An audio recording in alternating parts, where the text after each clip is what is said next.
ورجعت لكم بعد الفاصل ولسه مكمل معاكم. انا خالد زيدان هنا في مكاني، بس دلوقتي احنا في مطبخ مكاني.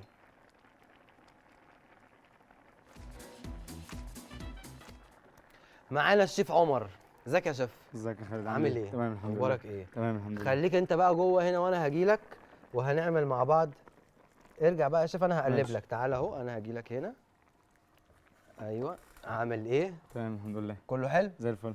شيف عمر ايهاب، عامل ايه؟ تمام الحمد لله. انت بتعمل لنا ايه النهارده كده يا شيف؟ هعمل لك بيف فيكاتا. بيف دي بكاتا. اكله ايطاليه اوعى. مع جريك سلطه. الله. دي سلطه يونانيه. يا سلام يا سلام على المطبخ الايطالي.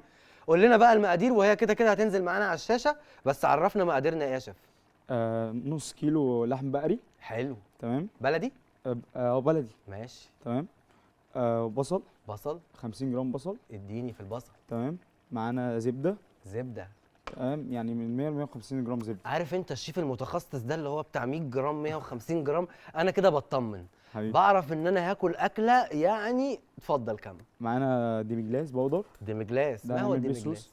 نعم. ايه هو الديمجلاس ده؟ الديميجلاس ده بيبقى صوص. ايوه. بيتعمل بعظم لحم. ايوه. بيخش الفرن. بيتحمص كويس. ماشي. بعد كده بيطلع. اه. بياخد حاجه اسمها بوكيه جارنيه. الله. بعد كده بيتساب حوالي من 8 ل 12 ساعه. تمام. بعد كده بيتاخد منه الخلاصه. عشان يطلع صوص الديمجلاس. يطلع صوص ديميجلاس، بس يا احنا يعني ما فيش وقت الكلام ده. يلا يلا هنعمل بالظبط. بودر. يلا ادينا على طول، كمل بقيه الحاجات. بعد كده مكونات بقى الجريك سلطه. تمام. جبنه. تمام. طماطم شيري. طماطم شيري. بصل. ولا يهمك. بصل. روزماري. زعتر. زعتر. زعتر فريش. خيار. زي الفل. انا قلت كل الحاجات وراك ونزلت على الشاشه. ودلوقتي بقى ايه؟ اعمل لنا احلى اكله، وقول لي انت ازاي بدات تبقى شيف وانت شغال. تمام. هو الموضوع بدأ معايا من مثلا عندي 12 سنه. ايوه. انا عامه بحب المطبخ. والدتي يعني شاطره كويس في المطبخ. ما شاء الله. فكنت على طول بخش اطبخ معاها وكده، حلو. فحبيت المطبخ. حلو. طب وانت شغال واقطع الحاجات، سيب المكرونه هتتسلق، دي اسهل حاجه انا بعرف اعملها يا شيف. بس النهارده عايزك تعمل لي طبق مختلف كده، اعمله بمزاج. تمام. هنبدا بقى بالزبده. حلو. هنبدا الزبده، نحط الزبده في الطاسه نسيحها عادي جدا. وانت دخلت المطبخ مع والدتك. بالظبط. حلو. بعد ما دخلت المطبخ وشدك المطبخ وباين عليك ان انت اكيل ومزاجنجي. مظبوط. حصل. اه. حلو قوي. درست بقى ولا خدتها كهوايه؟ خلصت اعدادي. حلو. بعد كده دخلت ثانوي سياحه وفنادق. 100 100. قسم مطبخ برضو. ده انت من عشان البدايه. اطور من نفسي. حلو. تمام. زي الفل. بس بدات بقى اروح تريننج. روح انت كمل الحاجات، انا هعمل دي اهو.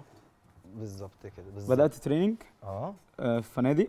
زيت على السمنه عادي. عادي. ماشي زي الفل. حلو. بدات تريننج في فنادق. 100 100. اول حاجه بدات جارد مانجي. يعني ايه اللي انت بتقوله ده؟ قسم سلطات بارد. قسم سلطات بارد. مظبوط. كابتن كاراتيه. لا. اسمها ايه؟ جارد مانجي. هي دي. مظبوط. جارد مانجي يعني. قسم سلطات، قسم بارد. قسم بارد. مظبوط. يلا بينا. طب كمل بقيه الحاجات. الزبده تسيح. طب ماشي. طب ينفع نعمل السلطه واحنا بنسيح الحاجات ولا هنخش في بعض الكلام؟ لا، نعمل السلطه. بس انا بحب اطبخ الصراحه. حلو بقى. بعد ما بقيت مستر كاراتيه اللي حصل؟ جارد مانجي. ايوه. حبيت اطور بقى من نفسي واخش قسم السخن. حلو. بدات بقى ايه؟ سخن اللي هو اكل ساخن. اكل سخن عامه. المطبخ السخن. مش باريستا يعني؟ لا لا مش دي باريستا. حاجه تانية خالص. دي حاجه تانية. ماشي. كمل حضرتك. بعدين بقى خرجت اشتغلت بقى في مطاعم. ايوه. طورت من نفسي. جماعه الشيف عمر شيف مشهور جدا على مواقع التواصل الاجتماعي، وشغال في مكان مهم جدا، بيعمل اكل خطير، بس الاكل اللي هيعمله لنا احلى دلوقتي، صح؟ مظبوط. ايوه بقى. كمل يا شيف. وبعدين بعد ما بنسيح السمنه. بعد ما نسيح الزبده. الزبده. السمنه بعد اذنك. الزبده معلش. ما بحبش كلمه السمنه دي. صح صح صح. زبده بنقطه زيت. ومعانا هنا المكرونه اللي هي الايطالي العريضه. فوتوتشيني. فوتوتشيني. مظبوط. ماشي. هنعمل ايه؟ يلا قول. هننزل باللحم. خد بالك ده انا هعزم صحابي دلوقتي وهيجوا معانا، وجايب لك 2 ابطال عالم وافريقيا وحركات. فلو الاكل طلع مش كويس لا تمام، ما انصحكش باللي هيحصل. بس الناس عارفه اللي كان حاصل قبل كده في اول الحلقه. خلاص هي ساحت. تمام. تسخن بس. تسخن. ماشي. كملنا السلطه. ايه تقريبا النار؟ احنا النار يا شيف اتطفى عليها. طفى عشان كده بالظبط اهو. نعملها تاني. طب قول لي انت بتعمل ايه دلوقتي؟ انا بعمل جريك سلطه. جريك سلطه. انت عايز التالتة دي ولا مش عايزها؟ اني العين التالتة. اه تمام، عشان اعمل عليها سوتيه. ده احنا عندنا كمان سوتيه. طب قول لي بقى المكونات اللي انت بتعملها دلوقتي، بتحط ايه على ايه وهنعمل ايه ده خس فرنساوي خس فرنساوي حلو. مع طماطم شيري. تصدق طول عمري بقى عايز اجيب الخس ده واقول مش عارف اسمه، عشان بيبقى محطوط في سندوتشات البرجر كده شكله حلو. خس هو ده فرنساوي. خس فرنساوي. ماشي. وايه كمان؟ كمل. طماطم شيري. طماطم شيري. بعد كده هنحط البصل. بعد كده بيبقى هنحط رينجز. البصل. ارجع لك دي وفلفل هنا. رينجز. تمام. ماشي. كمل قول. بصل رينجز ايوه وفلفل رينج. اهي شغلتها. وو. ايوه كمل يا باشا. وفلفل. اللي دي ساحت واتعملت، هنحط عليها ايه دلوقتي؟ هننزل باللحمه بس تسخن شويه كمان. تسخن شويه كمان ماشي. التركات دي مهمه جدا، ان دلوقتي لازم الزبده تسخن كويس قوي عشان ننزل اللحمه تاخد عليها الصدمه بتاعتها. تاخد الصدمه. بعد كده- اصدمنا. انا هصدمه. مستني الصدمه بتاعتك. بعد كده ننزل بالزيتون. ننزل بالزيتون ده في السلطه. الزيتون سلايز ايوه كتر منه عشان بحبه قوي. عيني. ماشي. والمكرونه اهي زي ما انتم شايفين خلاص. بتغلي، دي اسهل حاجه. وهنصفيها دلوقتي. ودي اكله اسمها ايه؟ دي بيف فيكاتا. بيف بيكاتا من الشيف اكله عمر. ايطاليه. اكله ايطالي ومعاها جريك سالاد. جريك سلط. ايوه والسايد بتاعها هيبقى بيف فوتوتشيني حلو. وخضار سوتيه. حلو جدا. طب يا شيف بقى، انت ليه ما حاولتش ان انت تعمل فيديوهات طبخ زي ما كل الناس بتعمل في البيت؟ طبخ غير الشغل اللي انت بتعمله، بما انك شيف محترف. اولا بس عشان ما فيش وقت عشان شغلي. ماشي. وشغلي عامه بيبقى واخد كل وقتي، ما بعرفش. فيش وقت ان انا اقف في المطبخ بتاع البيت كتير. بس انت برضو الشغل اللي انت شغال فيه متخصص في نوع معين، مش زي ما انت متوسع كشيف. هو شغل انترناشونال عامه. حلو. بيبقى يعني مزدوج بين الايطالي والياباني. نصدم اللحمه. نصدم اللحمه. يلا نصدمها. يعني انت بتحطها قطعه قطعه كده. ما ينفعش ان على طول. لا برضو في فن وفي اداء. ماشي يا شيف. ايوه. عايزين نعلي شويه بس. احنا محتاجين نوعيه معينه من اللحمه ولا اي نوع؟ دي لحمه بيف بقري. بيف بقري. فليتو، عرق فليتو. عرق فليتو، ايوه كده بالظبط. لحمه بيف بقري عرق فليتو متقطع يعني رينجز. زي رينجز. كنت اقول مكعبات بس دي كده رينجز. لا رينجز. حلو قوي. ماشي. او راوند. او راوند. والروائح بدأت تطلع على فكرة. 100 100. اوكي. عشان دول اخدهم وانا اعملهم بقى ايه بمزاج لوحدي بعدين. ماشي. بص على المكرونة.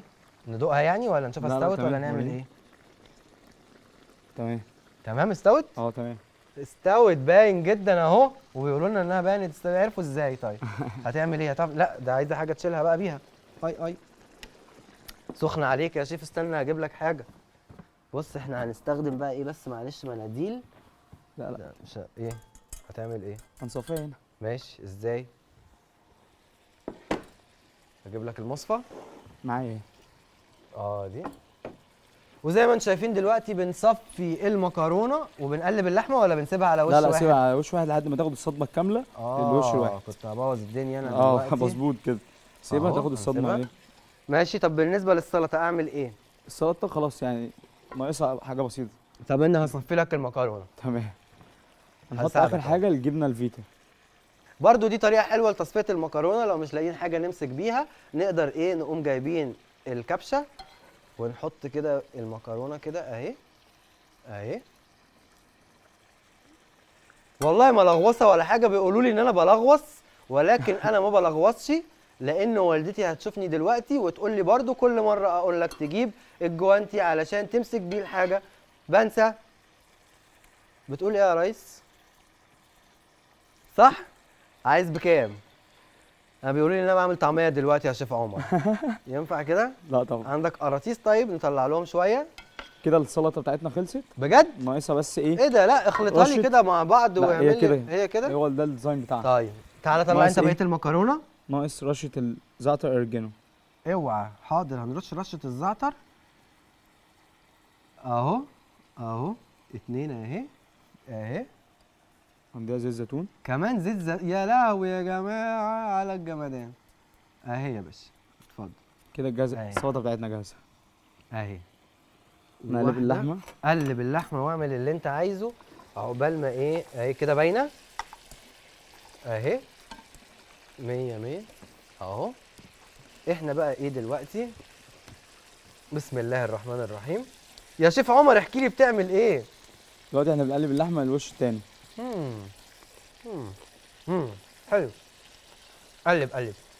بعد كده قطع البصل والحاجات دي صغير عشان الشوكه تطلع الحاجه كلها. دي التقطيعه بتاعتها الستاندر. بجد؟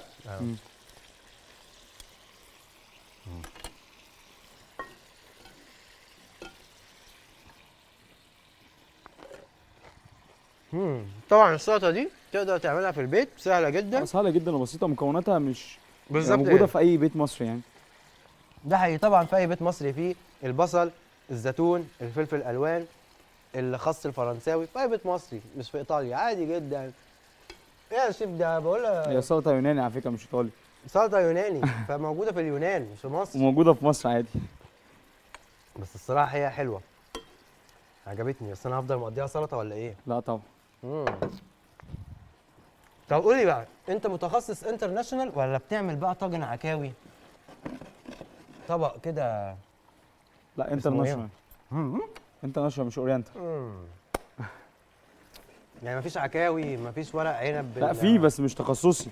بس بتعرف تعمله. اكيد. وانت واضح ان نفسك حلو الصراحه. هنعمل بقى دلوقتي السوتيه. هنعمل صوص ديمجلاس. اوبا. طبعا كلنا بنسمع عن صوص الدمجلاس ده اللي هو بيتحط على اللحمه كده وبيبقى ياه جوسي. ديمجلاس. دمجلاس. بنعمل ايه بقى؟ هننزل الميه أيوة. تغلي. اوكي تمام. كل كوب ميه ماشي. عليه معلقه ديمجلاس. حلو قوي. تمام. دول هننزل عليهم بالديمجلاس. ماشي. كم معلقه كده بقى؟ دول 3 معالق 3 معالق ونص. ونص. واحده عشان خاطرك انت دي. ماشي. على كام كوبايه ميه؟ دول على 3. على 3. اه. حلو قوي. عايز ايه؟ المضرب. مضرب؟ ما قلتليش انت عايز مضرب. كان طلع هنا. لك المضرب. كان هنا؟ اه. فين؟ انهي مضرب؟ شوفوا ده. ايوه هو ده. هو ده. ادي. اضرب جامد. اللحمه اخبارها ايه؟ خلاص داخله في السوا. السلطه ايه؟ انت ايه رايك؟ ده حلوه الصراحه. بس انا لما هعملها هقطعها صغير الصراحه عشان اخد كل الحاجات. هي الرينجز بتاعتها كده. لا عايز ادوق حاجات تانية. وانت بقى تحط الصوص ده على المكرونه. على البيف الاول عشان ياخد طعم البيف، بعد كده ينزل على الباستا. يا سلام يا سلام. طب يا شيف عمر هتعمل لنا اكل ايه تاني المره كده. الجايه؟ تبقى مفاجاه بقى. اوبا شفت انا وقعت السلطه اللي انت بتاكلهاني دي وبهدلت بص كده احنا الدنيا. بنفضل نقلب. تمام. حلو. بشكل دائري باتجاه واحد. ولو قلبت بالعكس عادي؟ لا هيكلكع منك. شفت بقى انا قصدي اسالك السؤال ده عشان التركايه دي اعرف انت شيف ممتاز ولا لا. بس نفضل كل اللي نقلب انت جيت كده في مكاني ده خلاص اصلا. لحد ما يربط معانا. امم تمام.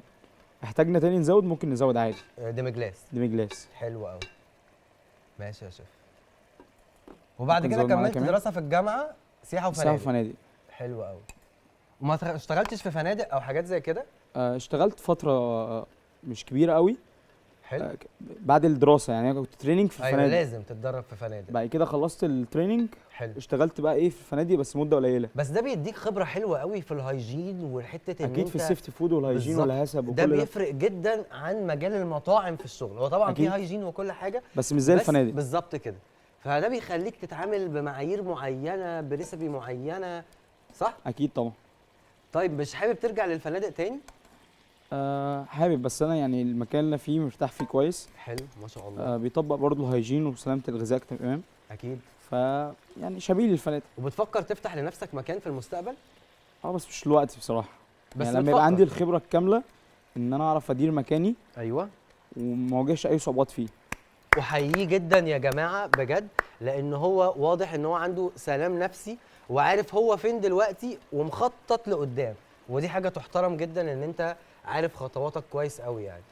واكبر دي انت جيت عندي هنا في المطبخ يعني مش محتاجه دي كلام. انا جعت خلاص. والناس جاعت.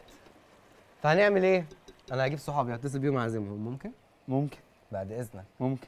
طب يا جماعه احنا هنطلع لفاصل سريع وهنرجع علشان ندوق الاكل مع الشيف عمر واصحابه.